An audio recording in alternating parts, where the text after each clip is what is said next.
The silence hid before the words did. "You can crash on the couch," my stepdad said, not looking up from his plate. "Or you can figure something else out." Crash. Like I was a college buddy passing through, not the daughter who grew up in that house. We were sitting at the same oak table I'd done spelling tests on in elementary school, the same one where my mom used to braid my hair before school. Now she kept her eyes on her fork, pushing green beans around like they required intense concentration. I was 25, recently, laid off from a marketing job in Chicago. After my company downsized, I'd come back to Ohio temporarily. They'd said, "Of course, honey, stay as long as you need." Apparently, as long as you need had an expiration date. "I've been staying in my old room," I said carefully. My mom sighed. "That room's being turned into a home office. Mark works from home now." "You knew that." "I didn't. No one told me." "The couch is fine," Mark added. "Plenty of people would be grateful." Grateful. I paid them $400 a month. I bought my own groceries. I cleaned the kitchen every night without being asked. I scheduled their dentist appointments when they forgot. I fixed the Wi-Fi when it went down. But somehow I was the inconvenience. "My stuff's still in there," I said quietly. "It can go in the basement," Mom replied. "It's just temporary." Temporary. That word again. Like I was luggage. Like I was clutter. I looked around the kitchen, the outdated cabinets, the dent in the fridge from when I crashed my bike at 9. This house held my entire childhood. But sitting there, I felt like a guest overstaying her welcome. "So my options are couch or leave?" I asked. Mark finally met my eyes. "You're an adult. Adults don't move back home unless it's short term." Short term. It had been 2 months. I almost laughed. My stepbrother, 28, still had a key. He showed up whenever he wanted, borrowed money, left dishes in the sink. But he had a rough patch.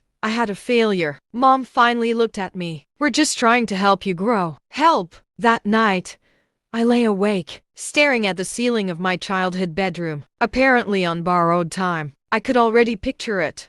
My bed gone, replaced with a sleek desk and ergonomic chair. My photos boxed up, my existence neatly erased. They thought offering me the couch was generous. By morning, I'd made a decision. I wasn't sleeping on that couch. And I wasn't going quietly either. I didn't argue the next morning. That was the first thing that unsettled them. I woke up early, made coffee, and started packing my room into brown Home Depot boxes like I was staging someone else's life. I folded my clothes neatly, took down the fairy lights I'd hung in high school, wrapped my framed college diploma in a sweatshirt. No tears, no slammed doors. Mom hovered in the hallway. "You don't have to rush," she said, almost defensive. "I'm not," I replied. "Just making it easier." "For the office," she added quickly. "Right.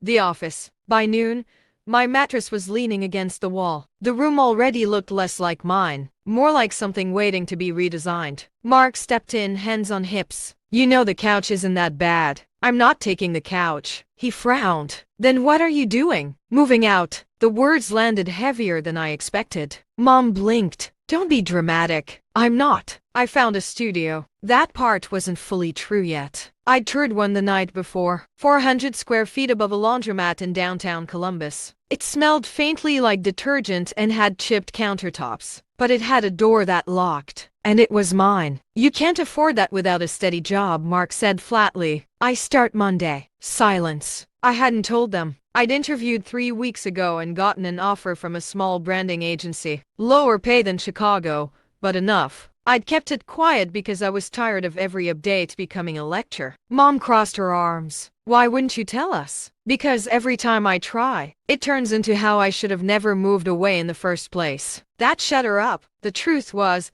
I'd been handling more than they realized. When the water heater broke last winter, I researched repair companies. When the property taxes notice came in, I explained it line by line. When Mark forgot to renew the car registration, who waited at the DMV? Me. But none of that counted. I wasn't a son. I wasn't the favorite. I was the convenient one. By evening, my entire life fit into my hatchback. Mom stood on the porch, arms tied across her chest. "You're going to regret rushing this." "I'm not rushing," I said calmly. "I'm responding." "To what?" "To the couch." Mark scoffed. "You're being sensitive." Maybe. Or maybe this was the first time I wasn't shrinking to fit their comfort. As I pulled out of the driveway, I checked the rearview mirror. No one waved. And that's when I made a quiet promise to myself. They thought losing my bedroom was the worst they could do. They had no idea what it would cost them. The studio wasn't glamorous. The floors creaked. The radiator hissed like it had an attitude problem. I could hear the laundromat downstairs humming at all hours. But the first night I slept there, on a mattress directly on the floor, I felt something I hadn't felt in years. Peace. No walking on eggshells. No being the temporary one. No couch. I started my new job that Monday. Small team, tight deadlines, real responsibility. For the first time in months, I wasn't explaining why I existed. I was contributing. The funny thing about leaving? You realize how much you were holding together. It took about 2 weeks for the first crack to show. My mom called on a Thursday evening. Do you remember the password for the electric account? I paused. It's your anniversary date. With an exclamation point. Oh, a beat. Right. 2 days later, Mark texted. Wi-Fi's acting up again. What did you usually do? Usually, I unplugged the router, reset the modem, and called Spectrum when that didn't work. I replied with simple instructions. No emojis, no extra commentary. Then came the car insurance renewal, then the tax filing question, then a frantic Sunday call about the sprinkler system flooding the backyard. Each time I helped, calm, detached, like a consultant billing by the hour, except I wasn't billing. That's when it clicked. They didn't miss me. They missed what I did. The quiet remembering, the scheduling, the emotional buffering when arguments got tense. I'd been the middleman for years, smoothing over Mark's sharp tone, translating Mom's passive-aggressive comments into something survivable. Without me,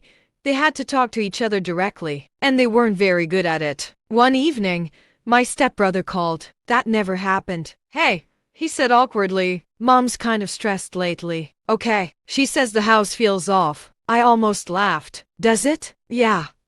Like something's missing. Not someone. Something. I moved out. I reminded him. Yeah. But you used to handle stuff. There it was. I leaned back against my kitchen counter, my tiny, chipped kitchen counter, and looked around my apartment. The single window, the thrifted bookshelf, the calendar on the wall filled with my own plans. I'm not the house manager, I said evenly. I know. Just saying. After we hung up, I sat there for a long time. For years, I thought my value in that house was emotional. That if I just tried harder, stayed softer, proved myself useful enough, they'd treat me like I belonged. Turns out, I did belong. As unpaid labor. A week later, Mom invited me to dinner. You can use your old room if you stay late, she added quickly. Old room. I smiled into the phone. I'll think about it, I said, but I already knew the answer. They'd offered me the couch like I was replaceable. Now they were starting to understand what replacing me actually meant. And I was just getting started. I didn't go to dinner. Instead, I sent flowers. Not sentimental ones. Not the soft pink "we miss you" kind. A clean, professional arrangement with a small card that read, "Congratulations on the new home office. Hope it's productive." Petty? Maybe, but it made a point. Mom called the second they were delivered. You didn't have to do that, she said, confused. I know, I replied, but I wanted to. Silence lingered on her end. She wasn't sure how to read me anymore. That used to be her advantage, predicting my reactions, knowing when I'd fold. I wasn't folding. The real shift happened a month later. Mark texted me a screenshot of a utility. I hadn't, because I didn't live there. He called, irritation bleeding into his voice. You knew this was due every 15th. No, I corrected calmly. I remembered it was due every 15th. That's what I meant. No, I said again. It's not. There was a pause. The kind where someone realizes the power dynamic has flipped. You could have reminded us, he muttered. I could have, I agreed. But I'm not responsible for your house anymore. That was the moment. Not yelling, not drama, just clarity. A few days later, Mom showed up at my apartment unannounced. She looked around at the thrift store couch, the small dining table I assembled myself, the whiteboard on the wall filled with client deadlines. You're settled,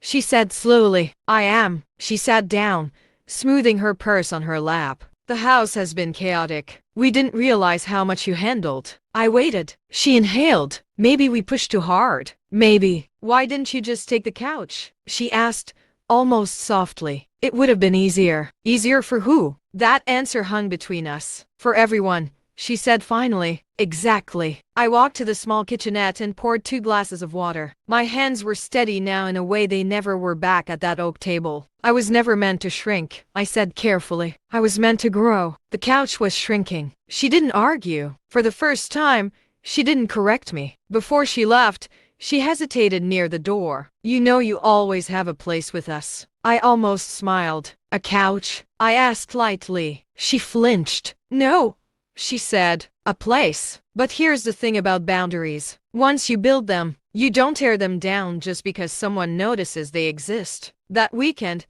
I removed myself from their shared calendar account, took my name off the family streaming profile, closed the joint Amazon login I'd been managing for years. Small digital exits, quiet ones. And suddenly, every system they'd leaned on started asking for passwords they didn't know. It wasn't sabotage. It was separation. They had offered me the couch because they believed I needed them more than they needed me. Now they were learning something uncomfortable. I had already built a life without their permission. And the house that once made me feel temporary, it was finally learning what permanent absence feels like. The apology didn't come all at once. It came in pieces. First, it was a voicemail from Mom.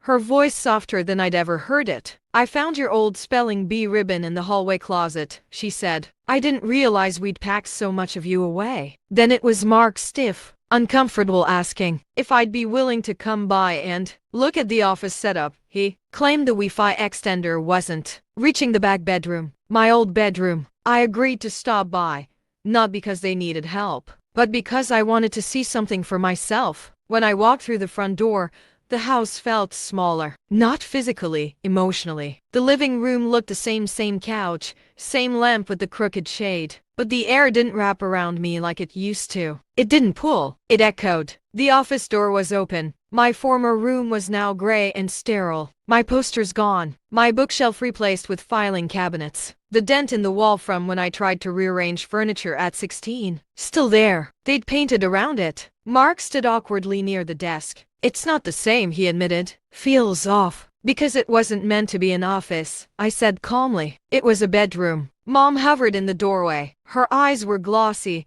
but she didn't cry. She never cried in front of me. We didn't think you'd actually leave, she whispered. There it was. Not we wanted you gone. Not we were right. Just surprise. You offered me the couch, I reminded her. We thought you'd compromise. I shook my head. You thought I'd accept less. Mom stepped closer. We were wrong. Not dramatic. Not theatrical. Just simple. Mark cleared his throat. We underestimated you. That almost made me smile. You underestimated how much I did, I corrected gently. We stood there, 3 adults in a room that used to define me. I'm not angry anymore, I said finally. But I'm not moving back. Mom nodded slowly. We're not asking you to. And for once, I believed her. That night, I drove back to my studio, to my creaky floors and humming laundromat and chipped countertops. I unlocked my door and stepped inside, and the quiet felt earned. A few weeks later, Mom invited me to dinner again. No mention of rooms, no offers of couches, no conditions. Just dinner. We're still rebuilding. Conversations are slower. Boundaries are clearer. I don't manage their bills. I don't reset their router. I don't cushion their arguments. I visit when I want to. I leave when I'm ready. The revenge wasn't explosive. There were no shouting matches, no dramatic confrontations. The revenge was absence. It was watching them realize that the person they reduced to a couch was the same person holding up half their world. They offered me the couch like I didn't belong. So I built a life where belonging wasn't up for negotiation. Sometimes the most satisfying revenge isn't making someone suffer. It's letting them feel the space you used to fill and choosing not to fill it again.